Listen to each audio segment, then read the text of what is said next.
Cabinet విస్తరణపై suspense నెలకొంది. ఖాళీగా ఉన్న 6 బెర్తులను ఎప్పుడు భర్తీ చేస్తారోనని చాలా మంది ఆశావాహులు ఎదురు చూస్తున్నారు. గతంలో లోక్సభ ఎన్నికలు పూర్తి కాగానే కేబినెట్ విస్తరణ ఉంటుందని ప్రచారం అయితే సాగింది. ఇప్పుడు ఎన్నికల పర్వం ముగియడంతో ఇక ఆశావాహులు సీనియర్లు మంత్రి పదవుల కోసం ప్రయత్నాల్ని మొదలు పెట్టేశారు.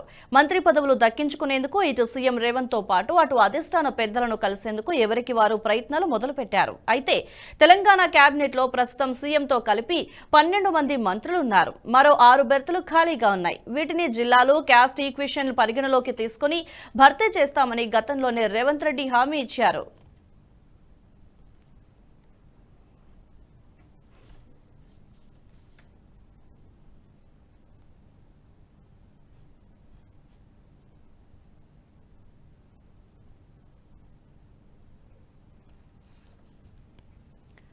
కేబినెట్ విస్తరణపై సీఎం రేవంత్ నుంచి కానీ అటు పార్టీ హైకమాండ్ నుంచి కానీ ఎలాంటి స్పందన అయితే లేదు. సీనియర్ ఎమ్మెల్యేలు మాత్రం కేబినెట్ లో చోటు కోసం గట్టి ప్రయత్నాలు చేస్తున్నారు. ప్రస్తుత కేబినెట్ లో హైదరాబాద్, రంగారెడ్డి, నిజామాబాద్, ఆదిలాబాద్ జిల్లాలకు ప్రాతినిధ్యం లేదు. ఇప్పుడు జరగనున్న మంత్రివర్గ విస్తరణలో ఈ జిల్లాలకు అవకాశం కల్పించడంతో పాటు సామాజిక వర్గాల వారీగా భర్తీ చేయనున్నారు. ప్రధానంగా బీసీ, ముదిరాజ్, మైనార్టీ వర్గాలకు ప్రాధాన్యత కల్పించనున్నట్లుగా పార్టీలో జోరుగా చర్చ అయితే జరుగుతోంది. ప్రస్తుతం ఉన్న కేబినెట్ లో నల్గొండ, కరీంనగర్, వరంగల్ జిల్లాల నుంచి 2 చొప్పున మంత్రులుండగా ఖమ్మం నుంచి ఏకంగా 3 మంత్రులు ఉన్నారు. ఇక మహబూబ్ నగర్ లో సీఎం తో పాటు మరొక మంత్రి ఉండగా మెదక్ జిల్లా నుంచి ఒకరున్నారు. ఇక హైదరాబాద్ నుంచి ఎవరూ లేకపోవడంతో బీఆర్ఎస్ నుంచి కాంగ్రెస్ లో చేరిన సీనియర్ ఎమ్మెల్యేలకు మంత్రి పదవి ఆఫర్ వచ్చే అవకాశం అయితే ఉన్నట్లుగా కనిపిస్తోంది.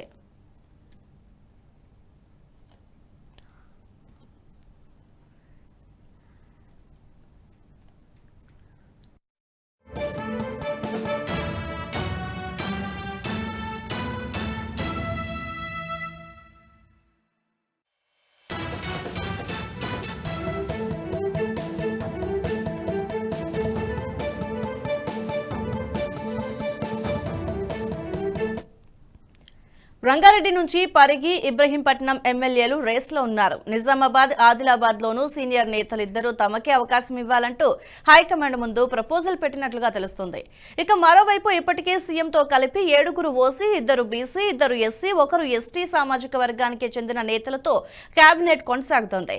ఇక ఇప్పుడు ఎస్సీ, ఎస్టీ, బీసీలకు మంత్రి పదవులు పెంచే ఛాన్స్ ఉందని ఆశావాహులు తీవ్రంగా ప్రయత్నిస్తున్నారు.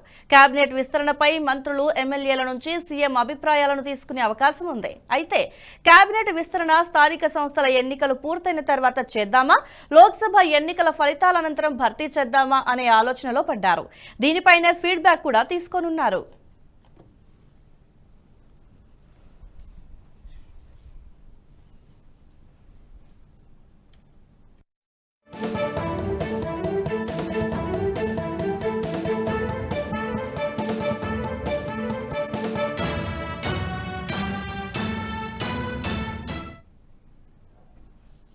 ఈ వీడియో మీకు నచ్చినట్టయితే లైక్ చేయండి, 10 మందికి షేర్ చేయండి. అలాగే కామెంట్ల రూపంలో మీ అభిప్రాయాలను మాతో పంచుకోండి. Nationalist hub group of channels ను సబ్స్క్రైబ్ చేసుకుని తెలుగునాట జాతీయవాద జర్నలిజాన్ని ప్రోత్సహించండి. ఈ వీడియో కింద ఉన్న బెల్ ఐకాన్ పై క్లిక్ చేయడం మర్చిపోవద్దు.